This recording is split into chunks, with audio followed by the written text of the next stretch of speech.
అంటే నెక్స్ట్ జనరేషన్కి or maybe నాకే అవసరం పడవచ్చు. లైక్ నాకేమన్నా జాగ్రత్తలు మీరేమన్నా చెప్తారా? Like all of a sudden ఏదైనా అయ్యింది, నా పిల్లలు, మా ఆయన, like what should I take care? It's a very good question అండి. ఇప్పుడు వచ్చే ఎస్పెషల్లీ యంగ్ జనరేషన్ మేము ఊహించినటువంటి ప్రమాదాలు చూస్తున్నాం.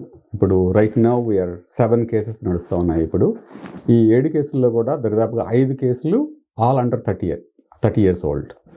ఇవన్నీ కూడా అడ్వెంచరస్గా వెళ్ళి వాటర్ యాక్సిడెంట్స్లోను ఆటో యాక్సిడెంట్స్లో చనిపోవటం అనేది ఒకటి జరిగింది. నా సలహా ఏంటంటే ఎస్పెషల్లీ యూత్కి don't be too adventurous. So you need to take care, you need to listen to the parents and anything, water కానివ్వండి లేకపోతే కార్లు కానివ్వండి, any other things, don't be too adventurous and risk your life. Your risking your life and also మన మీద ఎన్నో ఆశలు పెట్టుకున్నటువంటి వెనక కుటుంబాలను కూడా మనం ఆపదల పాలు చేస్తున్నాము. దానికి జాగ్రత్తగా ఉండాలి. అలాగే పోస్ట్ పాండమిక్ ఈ 2000 మన కోవిడ్ తర్వాత lot of heart attacks, especially మన ఇండియన్ కమ్యూనిటీకి under 50 I'm seeing lot of sudden heart attacks and deaths. వాళ్ళు తీసుకోవాల్సిన జాగ్రత్తలు డెఫినెట్గా ఉన్నాయండి. అంటే never know when the death is going to నాక్ యువర్ డోర్. ఒకటి, సెక్యూర్ యువర్ ఫ్యామిలీ.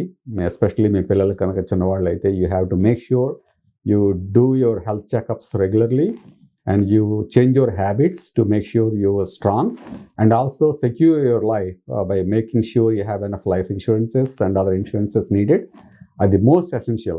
Particularly మన Indian community and we spend in lavish cars, big houses, but we don't think beyond death what happens. అట్లాంటిది my suggestion ఏంటంటే right is an expense, but at least you should have a very big insurances to cover your family. అది ఒకటి. Be careful. And అట్లాగనే mental health issues. మన వాళ్ళు ఇప్పుడు major issue is in Indian community is a mental health issue అండి. Because of the stress they are going through, they don't realise.